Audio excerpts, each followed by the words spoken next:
तो ये सबसे ऐसे कैसे सीता देव जी आप थमो एक सिंह मुझे सीताने सांगे तो एक सिंह लेनो चाहा ये ताऊ जी है होना चाहिए कौन बोले ये रुपया में काम होगा को के ये बताओ थे रुपया में कौन पूछता है ये करना काम करे ना देखेगा हमारा ताऊ जी आना चाहिए बस बात यही है ये भी सिरे से जितानो चाहा जानो चाहा को मैंने कुछ नहीं कहा। राम गोपाल जी, तो क्या माहौल है जी चुनाव का, क्या सिस्टम बना हुआ है? माहौल को तो बात नहीं है, पहले तो अभिषेक जीत रहे हैं। अच्छा नहीं, पहले तो जीत रहे सब नहीं मेरे इस्तीफा दे नहीं काम हो। अच्छा नो वोट हमारे है। अच्छा और एक बार इस्तीफा दिए नहीं तो लोग के भी वोट तो देने को मिले नहीं, मैं तो जाऊंगा अभिषेक नहीं। अच्छा अच्छी बात बोल रहा मेरा सुधार जिंदगी है यार। ठीक है, भरत सिंह का मतलब है जो इशारा होगा वो भी असर गिरेगा। ज़्यादा गिरा जब तक खुल गए तो कोई प्रकारों ना आई कोई बात है। बाकी कहने में जो लोग कहे भी कोई इन्हें चल गया कोई इन्हें चल गया वो तक स्पष्ट को नहीं होया पूर्ण रूप से कोई काम कोई पड़े कुल मिला के त्रिकोणीय ताले ही कांडा रेस मार गए। हाँ है कांडा भी तक रेस मार गया थोड़ा। ये चुनाव किसान मजदूर व्यापारी 36 बिरादरी का। उसके बाद आपको मैं बताऊं हमारी बिजली भी बिकने जा रही है। हमारे जो जेबीटी के जो बच्चे पढ़ लिख के मास्टर पढ़ते थे वो जेबीटी इन्होंने खत्म कर दी। आप लोगों को मैं कितने इनकी चीजें गिनाऊं कि गिनाते गिनाते मैं थक जाऊंगी, लेकिन ये लोग जुर्म जाती करते नहीं थकते। जैसा कि आप अभी सतबीर जी से शायद बोल रहे थे कि डीएपी खाद मिलनी मुश्किल हो रही है, वही मेरे को एक बात और याद आ गई कि सत्ता में बैठा एक पक्ष ये बात भी कह रहा है कि अगर एमएसपी पे रेट नहीं मिलेगा तो मैं इस्तीफा दे दूंगा। उनके पिता कहते इस्तीफा मेरी पॉकेट में है, लेकिन आज एमएसपी 2200 निर्धारित हुई थी बाजरे की और 1100 रुपए एमएसपी पे 1100 रुपए पे खरीद हो रही है किसान की बाजरे की। तो आप ये सोचो कि ये भारतीय जनता पार्टी सिर्फ एक चीज सिखाती है, ये मैंने देख लिया, सिर्फ झूठ बोलना इस पार्टी में जो आ गया वो ऐसी तरीके की सीखता है कि उसको झूठ बोलते ना शर्म आती है ना दया आती है ना धर्म उसको दिखता है। कुछ दिन पहले जो तख्ती लगा के विरोध करते थे कि गीतिका हम शर्मिंदा है तेरा कातिल जिंदा है, आज वो उनके गुणगान गा रहे हैं कि भाई आप वोट दो तो कांडा को दो। मुझे समझ में नहीं आती है कैसी राजनीति है। यहाँ पे कोई समाज राजनीतिक वो मंच होता है जिसके द्वारा हम समाज को संदेश समाज की सेवा करते हैं। इन्होंने इस मंच को दूषित करने का काम किया है। इसलिए इलाहाबाद की जनता से मेरी प्रार्थना या गुजारिश है, आप इनको ऐसा सबक देना कि इस तरीके की घटिया राजनीति छोड़ दें, इनके जमानत जब्त करा के इनको घर बिठा देना ताकि ये घटिया राजनीति छोड़ के लाइन में आ जाए, आप लोगों के पैर छूते होंगे। जो आज बात के प्रदर्शन कर रहे हैं, पैरामिलिट्री फोर्स लगा रहे हैं, आपने इतिहास में कभी ऐसा इलेक्शन देखा है? यहाँ तो नक्सलवादी रहते हैं जो इतनी पैरामिलिट्री फोर्स लगा दी। यहाँ पे एक सामाजिक लोग है, इस समाज को मैं कहती हूँ जो समाज को बढ़ावा देना चाहिए, सुख शांति से इलेक्शन कराना चाहिए। इन्होंने फोर्स लगा के मिलिट्री दिखा के पूरे विश्व में बदनाम करने की कोशिश करी है इलाहाबाद को कि भाई यहाँ पे पता नहीं किस तरीके के लोग हैं, पता नहीं क्या हो सकता है जो इतनी फोर्स की जरूरत पड़ गई। इसलिए ये हमारा नैतिक दायित्व और फर्ज बनता है हमारे समाज के प्रति भी कि हम ऐसे नुमाइंदे को नकार दें जो बिल्कुल भी सामाजिक नहीं है, जो असामाजिक है। इतनी फोर्स जितनी उसकी सुरक्षा के लिए सरकार ने लगाई है, यदि मेरी माताओं बहनों की सुरक्षा के लिए ये फोर्स लगाई होती तो आज मंजर कुछ और होता, आज इनके गुणगान हो रहे होते। लेकिन कहते हैं ना विनाशकालीन विपरीत बुद्धि, इनकी बुद्धि विपरीत हो चुकी है। इस बुद्धि को आप सब लोग अपनी वोट की चोट से ठीक कर देना। आप सब लोगों के बीच में इतनी प्रार्थना गुजारिश लेके आई हूँ, आप मेरी इस प्रार्थना को जरूर सुनना और आपके अपने अभय सिंह जी चौटाला को ज्यादा से ज्यादा मतों से जिताना ताकि एक किसान आंदोलन को, व्यापारी को, मजदूर को, 36 बिरादरी को एक मजबूती मिल सके, एक संदेश मिल सके पूरे विश्व में कि इलाहाबाद की जनता को न्याय पसंद है, इलाहाबाद की जनता को न्याय करना आता है। आप सब लोग यहाँ पे आए, आप सब लोगों ने जो मुझे मान और सम्मान दिया उसके लिए मैं आपकी हमेशा धन्यवादी रहूंगी।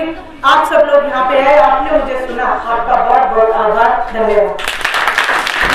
JVC 7 के सभी दर्शकों को मेरा नमस्कार। मैं ओम प्रकाश शर्मा और एलनाबाद उपचुनाव में आज हम पहुंचे हैं सापुरिया गांव में। यहाँ पे इनेलो की ओर से स्टार प्रचारिका और महिला प्रकोष्ठ की अध्यक्षा सुनैना चौटाला जी हमारे साथ हैं और इन्होंने यहाँ पे एक जनसभा भी की है सापुरिया गांव में।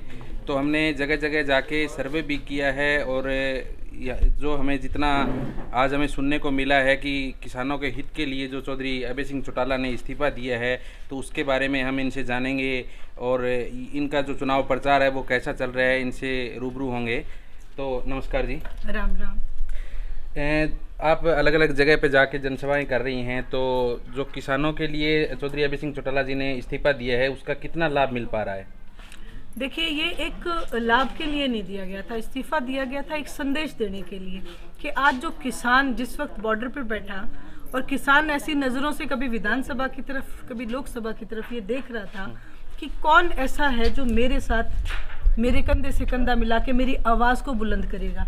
ऐसे में एलनाबाद की जनता के आदेश अनुसार अभय सिंह जी चौटाला ने इस्तीफा दिया और आज एलनाबाद की जनता के दिल में उनके लिए प्यार जो है वो पहले से कई गुना ज़्यादा बढ़ के हमें देखने को मिल रहा है कि लोग ये कह रहे हैं कि जिन्होंने हमारा साथ दिया हम उनका साथ पूरे उससे देंगे कि आगे से 4 गुना ज़्यादा मतों से उन्हें विजयी बनाएंगे। तो चुनाव प्रचार है वो किस हिसाब से चल रहा है? अभी आप देख रहे हैं कितना समर्थन मिल रहा है। जो कांग्रेस के जो उम्मीदवार हैं वो भी पैराशूट से उतर के आए हैं, जो बीजेपी के उम्मीदवार हैं उनका विरोध जगह जगह देखने को मिल रहा है, काले झंडे उनको दिखाई जा रहे हैं।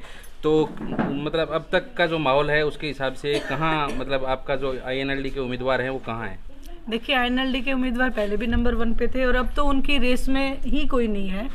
सामने वाले दोनों की जमानत जब्त होने वाली है।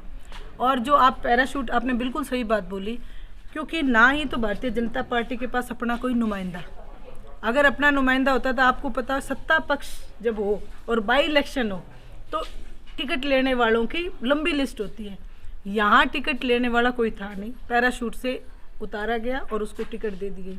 इसी तरीके से कांग्रेस पार्टी में जो दिन रात, एक नाम मैंने सुना था भरत सिंह बेनीवाल का, भी उनको टिकट मिलनी चाहिए थी क्योंकि लोगों की, आम जन की आवाज़ थी वो, उसको अनदेखा करके और पैराशूट से ही, मैं तो कहूँगी पैसों में दी गई है ये टिकट और वो पवन बेनीवाल को दे दी गई है। तो यहाँ आपका गढ़ रहा है इनेलो का, जो ये इलाका है एलनाबाद हमेशा से इनेलो का गढ़ रहा है, लेकिन अब जो लोगों की आवाज़ सुनने को मिलती है कि पैसों के बलबूते पे इस चुनाव को उठाया जा रहा है, उसके बारे में आपके क्या विचार हैं? देखिए, ये एलनाबाद की जनता है और ये गढ़ नहीं कहूँगी, पूरा समूचा हरियाणा प्रदेश जो है हमारा परिवार है और एलनाबाद के जनता के साथ हमारा पारिवारिक रिश्ता है कि जब परिवार का कोई सदस्य होता है तो एलनाबाद की जनता सामने वाले सबको नकार देती है। और रही बात पैसे की, तो पैसे का प्रलोभन देने की कमी नहीं छोड़ी है। ये प्रोटोकॉल के हिसाब से भी गलत है क्योंकि जो भारतीय जनता पार्टी के नुमाइंदे हैं उनके भाई ने सरेआम ये बोला है कि गाड़ी घोड़ा कुछ ले लो पर इलेक्शन जिता दो। तो ये सबसे पहले तो ये जिता दे होती आप थमो एबी सिंह को ले जिताने चाहे तो एबी सिंह लेनो चाहे ये ताऊ जी होना चाहिए। कौन बोले ये रुपया में काम होगा को के ये बताओ थे हैं रुपया कौन कुछ है ये गल्ला काम करे नहीं देखेगा हमारा ताऊ जी आना चाहिए, बस बात यही है। एबी सिंह ने जितानो चाहे जानो चाहे, इनको मैंने कुछ नहीं कहा, लेकिन इनकी खुद की आत्मा की आवाज़ है और ये चाहते हैं कि भाई यहाँ पे एक जेन्युइन जो पहले है हमारे वो आने चाहिए। बिल्कुल, ये आपने विचार सुने। इन्होंने बताया कि जो एलनाबाद की जो जनता है वो हमेशा से हमारे परिवार रहा है, पूरा हरियाणा है वो हमारा परिवार है और अच्छा खासा समर्थन इनको मिल रहा है, लेकिन कुछ जगह इन चीज़ों का विरोध भी हुआ है। काले झंडे भी बीजेपी के जो उम्मीदवार हैं उनको दिखाए जा रहे हैं और कुछ जगह हम जाके जहाँ हमने सर्वे किया है वहाँ पे कुछ ने इनेलो का विरोध भी किया जी। कह रहे हैं कि अगर इस्तीफा ही देना था, इस्तीफा दे दिया तो उसके बाद इसी उम्मीदवार को दोबारा मैदान में क्यों उतारा? देखो, हाँ, ये बात आपने बड़ा अच्छा क्वेश्चन किया। ये विरोध है ना विपक्ष के लोग ही करा रहे हैं। मैं आपको ये बताना चाहती हूँ कि जो एलनाबाद की जनता ने ये डिसीजन लिया, अभय सिंह जी चौटाला ने टीकरी बॉर्डर पे जब किसानों ने ये बात, अभय सिंह जी चौटाला ने बोला कि मैं पहले लोगों से पूछूंगा जिन्होंने मुझे MLA बनाया है, उन्होंने उनसे पूछा, उन्होंने यही संदेश दिया कि भाई साहब आप हमारे फिर कब काम आओगे, इस्तीफ़ा दे दिया। उसके बाद रही बात दोबारा इलेक्शन लड़ने की, तो ये भी 3 तारीख को पंचायत हुई थी। पंचायत में ये फैसला एलनाबाद की जनता ने लिया कि अभय सिंह जी चौटाला ही इलेक्शन लड़ने चाहिए। ये तो बात थी इलेक्शन इस्तीफ़ा देने, इलेक्शन लड़ने की। अब मैं ये कहती हूँ, ये प्रचार कांग्रेस पार्टी कर रही है कि जब बढ़ना ही था तो क्यों। इस्तीफ़ा इसलिए दिया गया था कि यदि एक MLA इस्तीफ़ा देते हैं तो बाई इलेक्शन आएगा। अगर 31 कांग्रेस वाले भी इस्तीफ़ा दे देते तो 32 जगह बाई इलेक्शन होता। तो एक तरीके से सीधा सीधा ये एक प्रेशर होता सरकार के ऊपर, सेंट्रल गवर्नमेंट के ऊपर भी, कि एकदम से इतना ये एक सैलाब कैसे आ गया इस्तीफ़ों का, तो ये असर पड़ता। लेकिन जहाँ ये एक मजबूती देने की बात आती है, वहाँ पे कांग्रेस हमेशा बैक स्टेप पे हो जाती है, क्योंकि 3 काले कानूनों की जनक जो है कांग्रेस पार्टी है और लागू करने वाले भारतीय जनता पार्टी है। एक महिला होने के नाते महिलाओं का कितना समर्थन मिल पा रहा है? देखिए, मेरे को इस इलाके से, हालांकि यहाँ पे महिलाएं चौपालों में कम जाती हैं, खेतों में अपना घर से काम से, लेकिन जब बात आती है ना वोट वाले दिन, आप देखना 30 तारीख को मेरी सारी माताएं बहनें आपको नहा धो के वहाँ पे सबसे पहले वोटिंग करती हुई और पहले नंबर पे चश्मे के निशान के ऊपर मोहर लगाती हुई दिखाई देंगी। मेरा अंतिम क्वेश्चन आपसे, मतलब इनेलो की ओर से चौधरी अभय सिंह चौटाला मैदान में हैं, उनका विजन क्या रहेगा इस चुनाव में? उपचुनाव में उन्होंने एक बार इस्तीफा दिया है, अब दोबारा मैदान में हैं, उनका विजन क्या रहेगा? देखिए, ये जो चुनाव है ये कोई अभय सिंह जी चौटाला या किसी पार्टी विशेष का नहीं है। ये एक चुनाव है मजदूर, किसान, व्यापारी का, सिस्टम के खिलाफ। तो इसमें विजन यही है कि ये हम किसान को समूचा, ना केवल हरियाणा, ना केवल हिंदुस्तान, समूचा विश्व इस चुनाव को देख रहा है, क्योंकि पूरे हिंदुस्तान में एकमात्र ऐसा इस्तीफा है जो किसानों के पक्ष में दिया गया है। इसलिए ये विज़न ये रहेगा, पूरे एलनाबाद की जनता पूरे विश्व को ये बताएगी कि यहाँ पे किसान कितना मजबूत है, व्यापारी कितना मजबूत है और 36 बिरादरी मजबूत है, जो सामने वाले जो कैंडिडेट उनकी जमानत जब्त होगी। इनेलो की ओर से सुनैना चौटाला जी हमारे साथ थी और इन्होंने बताया कि पूरी जनता है वो हमारे साथ है और ये तो भविष्य के गर्म में है कि आखिर क्या होगा, आने वाला वक्त बताएगा। लेकिन यहाँ की जनता से हम लगातार रूबरू हो रहे हैं और ऐसी खबरें देखने के लिए आप देखते रहिए।